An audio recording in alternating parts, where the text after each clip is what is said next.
Good morning students. Girdhardas Mundada Bal Bharati माध्यमिक विद्यालय के यूट्यूब चैनल में आप सब बच्चों का स्वागत है।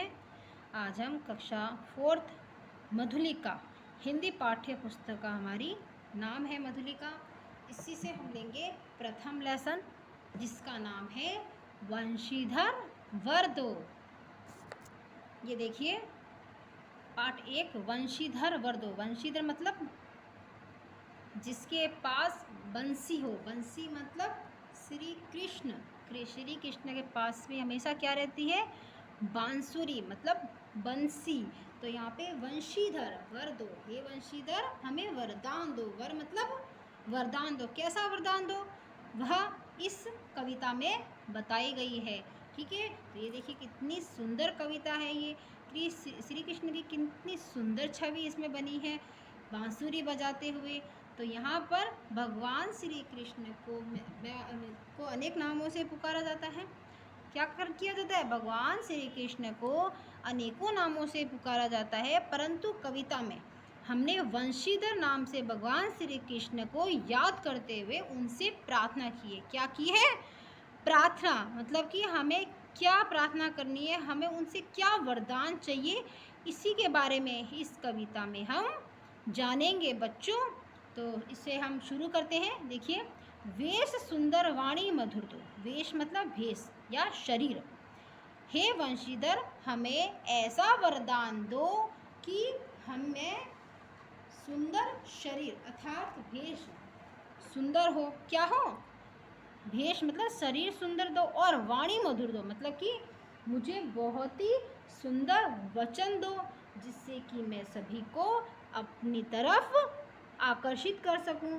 बच्चों, अगर हमारी वाणी ही सुंदर नहीं होगी तो सभी लोग हमसे दूर चले जाएंगे। इसलिए हम श्री कृष्ण अर्थात वंशीधर को याद करते हुए उनसे यह वरदान मांग रहे हैं कि हे वंशीधर हमें सुंदर शरीर दो, सुंदर भेष दो, और मुझे वाणी भी मधुर दो। वंशीधर तुम मुझको वर दो। वंशीधर तुम मुझको यह वरदान दे दो कि आप मुझे सुंदर शरीर दो, सुंदर वाणी दो। ठीक है, आगे देखते हैं। बांसुरी सा साथ रख लो, इच्छा हो तो उसमें स्वर दो। यहाँ पर डॉक्टर गीता रानी के द्वारा लिखी गई कविता में गीता रानी जी कह रही है कि हे वंशीधर आप मुझे बांसुरी जैसे साथ रख लो। जिस प्रकार श्री कृष्ण की बांसुरी हमेशा उनके साथ रहती है, वैसे ही आप हमें हमेशा अपने साथ रख लो, और इच्छा हो तो उसमें स्वर दो। और अगर आपकी इच्छा है तो आप हमें क्या दे दो? स्वर दो, अर्थात सद बुद्धि दो, अच्छी बुद्धि दो। सीख लूँ मर्यादा में रहना, मानू माता पिता का कहना, वीर धनुर्धर राम सा में नष्ट करूँ रावण की सेना। डॉक्टर गीता रानी जी कह रही है कि मैं हमेशा श्री राम की तरह मर्यादा में रहना सीख लूँ, और मैं उनके जैसे ही माता पिता की आज्ञा का पालन करूँगा, और वीर धनुर्धर बनकर मैं वीर धनुर्धर राम जैसा बनकर क्या करूँगा? नष्ट करूँ रावण की सेना, और रावण की सेना का नाश करूँगा। ठीक है, आगे हम देखते हैं इसी के। सिंह सा सासी बनूं मैं, शांति में बनूं बुद्ध जैसा। यहाँ पर कवयित्री जी कहती है हे वंशीधर मैं सिंह जैसा था, शेर जैसा साहसी बनूं, और शांति में बनूं बुद्ध जैसा। और जिस प्रकार से महात्मा बुद्ध ने चारों ओर शांति फैलाई थी, वैसा ही मैं बनूं भगवान बुद्ध जैसा। फूल जैसा मन हो मेरा, किंतु तन हो व्रज जैसा। मेरा मन मतलब कि मेरा हृदय तो फूल जैसा हो, लेकिन मेरा जो शरीर हो वह कठोर व्रज के समान हो। दान में हूँ कर्ण सरीखा, स्वर्ग को भी फीका समझूं। यहाँ पर डॉक्टर गीता रानी जी कह रही है हे वंशीधर अगर मैं दान देना हो तो कर्ण जैसा देना सीखूं, क्योंकि श्री कर्ण ने क्या किया था? कर्ण सर्वश्रेष्ठ दानी था, वह हर चीज़ का दान करता था। स्वर्ग को भी फीका समझो, और वो क्या करता था? वह स्वर्ग को भी उसके सामने तुच्छ समझता था। इसलिए दान देना हो तो कर्ण जैसा देना चाहिए, कर्ण के समान होना चाहिए। सेवा को ही धर्म जानूं, सबको मैं निज रूप मानूं। यहाँ पर कवयित्री कहती है कि मैं सेवा को ही अपना धर्म मानूं और सबको मैं अपना ही रूप मानकर सबकी सेवा करता रहूं। प्रेम की रोली बनाकर भक्ति का में छिड़कूं चंदन। कवयित्री जी कहती है कि हे वंशीधर, मैं प्रेम की भावना हमेशा दूसरों के मन में बनाए रखूं कि प्रेम ही सबसे सर्वोपरि है। ठीक है, भक्ति का मैं छिड़कूं चंदन और भक्ति का चंदन ही सबके ऊपर मैं दे दूं, ऐसी मुझे भक्ति दो, कर सकूं मैं पूजा तुम्हारी, यही मेरा आरती वंदना।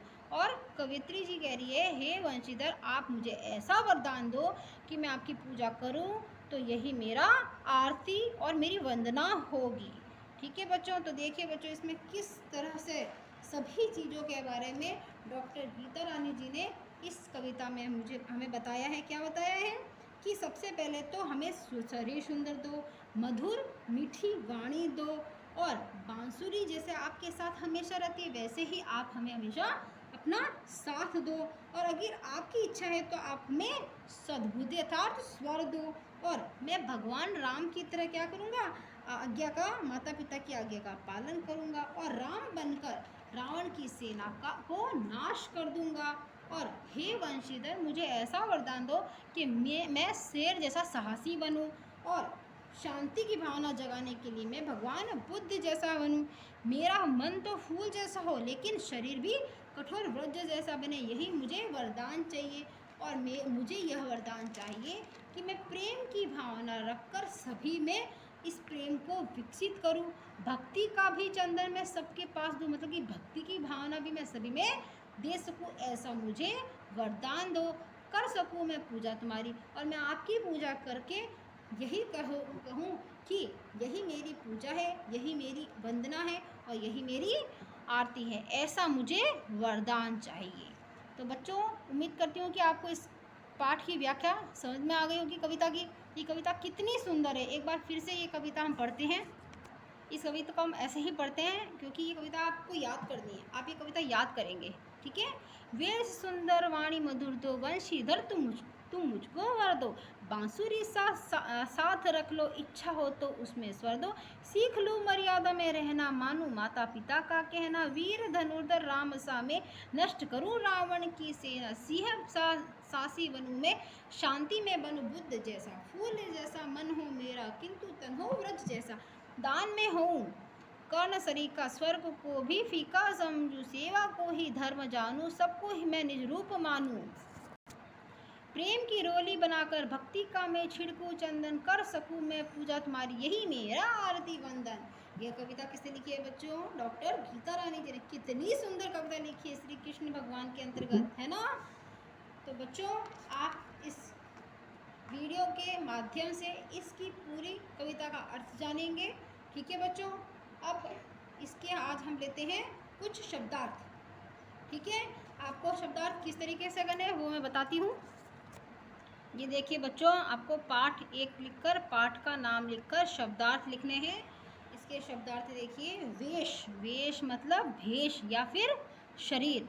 ठीक है, वाणी मतलब बोली, मधुर मतलब मीठी, वंशीधर मतलब कृष्ण, वर मतलब वरदान, नष्ट मतलब समाप्त करना या खत्म करना। ठीक है, सिंह मतलब शेर, तन मतलब शरीर, व्रज मतलब पत्थर, निज मतलब अपना, फूल मतलब कोमल।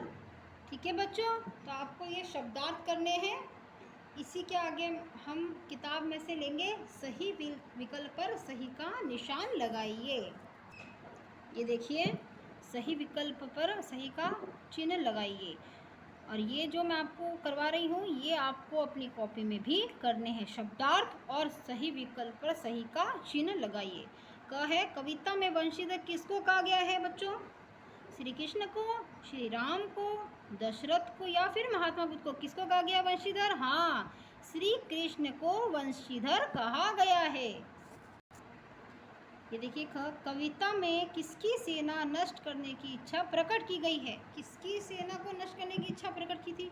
रावण की, नेताओं की, देवों की, या इनमें से कोई नहीं? किसकी सेना नष्ट करने की इच्छा प्रकट की गई थी? अभी हमने पढ़ा था। हाँ बच्चों, रावण की सेना नष्ट करने की बात कही गई है। मर्यादा में रहना किससे सीखना चाहिए हमें? श्री रामचंद्र जी से, कर्ण से, श्री कृष्ण से, या महात्मा बुद्ध से? मर्यादा में रहना हमें किससे सीखना चाहिए? राइट, श्री रामचंद्र जी से। कविता में किसके समान साहसी बनने की इच्छा प्रकट की गई है? साहसी हमें किसकी तरह बनना है? शेर के समान, भालू के समान, हाथी के समान, या घोड़े के समान? किसके समान इच्छा प्रकट की गई है? शेर। किसके समान? शेर के समान। ठीक है। दानी किसके समान होना चाहिए है बच्चों? कर्ण, दुर्योधन, महात्मा बुद्ध, शकुनी, या फिर महात्मा बुद्ध? किसके समान दानी होना चाहिए? हाँ, कर्ण से बड़ा दानी कोई नहीं है बच्चों। सही कहा आपने। ठीक है, तो आप ये सही विकल्प पर निशान लगाइए। ये भी आप अपनी कॉपी में करेंगे बच्चों। ठीक है, और सुंदर सुंदर राइटिंग में करना। ओके, आगे लेते हैं हम। खाली स्थान भरिए। सीख लूँ मैं रहना, किस में रहना? घमंड या मर्यादा? सीख लूँ मर्यादा में रहना। क्या होगा इसमें? मर्यादा। ठीक है, सीख लूँ मर्यादा में रहना। जैसा मन हो मेरा, कैसा मन होना चाहिए? फूल या फल?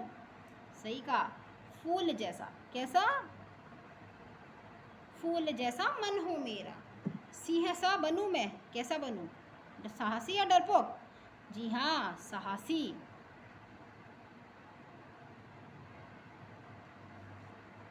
सेवा को ही जानूं। सेवा को ही हम क्या जानेंगे? अधर्म या धर्म? बताइए। सेवा को ही धर्म, क्या जानना है? सेवा को ही धर्म जानूं। ठीक है बच्चों। सत्य और असत्य लिखना है हमें। इसमें हमें बताना है। बोल रहा है, कवि सुंदर वेश तथा मधुर वाणी का वर मांगता है। हाँ, कवि सुंदर वेश तथा मधुर वाणी का ही वर मांगता है। तो ये क्या हो गया? ये सत्य है। क्या है ये? सत्य। श्री राम ने रावण सहित उसकी सेना को नष्ट कर दिया था। हाँ, सत्य है ये। क्या है? ठीक है, क्योंकि श्री राम ने ही रावण की सेना का अंत किया था। कर्ण का व्रज जैसा तन था। जी हाँ, कर्ण का शरीर कैसा था? व्रज जैसा था। ये भी सत्य है बच्चों। हमें माता पिता का कहना मानना चाहिए। बताइए। हाँ, ये भी सत्य है बच्चों। ठीक है, तो आपको ये भी करने हैं कॉपी में। शांति शब्द का विलोम अशांति है बच्चों। सही है, शांति का विलोम शब्द अशांति है। ठीक है बच्चों, ये भी क्या है? यह भी सत्य है। तो आपको सत्य असत्य वाले भी कॉपी में करने हैं। कौन कौन से करने हैं? शब्दार्थ करने हैं, सही विकल्प पर सही का चिन्ह लगाइए, ये वाले प्रश्न उत्तर, खाली स्थान भरने वाले, सत्य और असत्य वाले भी आपको ये कॉपी में करने हैं बच्चों। ठीक है, आगे मैं बताती हूँ आपको। ये देखिए, भाषा की बात है आपके। अनेक शब्दों के लिए एक शब्द का मिलान कीजिए। क्या करना है हमें? अनेक शब्दों के लिए एक शब्द का मिलान करना है। तो एक तरफ अ और ब दे रखा है। जो कविता लिखता हो, जो कविता लिखता है उसे क्या कहते हैं हम? कवि। क्या कहते हैं उसे? कवि। तो इसमें कवि कहाँ है? 3 नंबर पर है। तो इसका आंसर क्या होगा? कवि। इस पर लाइन लगा देंगे। ठीक है, आप इसका उत्तर इसके सामने भी अपनी कॉपी में लिख सकते हैं बच्चों। ठीक है, तो जो कविता लिखता हो वो कौन होता है? वह कवि होता है। ईश्वर में विश्वास करने वाला, ईश्वर में विश्वास करने वाला कौन होता है बच्चों? उसे हम आस्तिक कहते हैं। क्या कहते हैं? आस्तिक। जो दान करता हो, जो दान करता है उसे हम क्या कहते हैं? दानवीर। क्या कहते हैं उसे हम? दानवीर। वंशीधर को धारण करने वाले, वंशीधर को धारण करने मतलब वंशी मतलब बांसुरी, कौन धारण करते हैं? वो होते हैं वंशीधर अर्थात श्री कृष्ण। ईश्वर की भक्ति करने वाले, ईश्वर की भक्ति करने वाले कौन होते हैं? भक्त।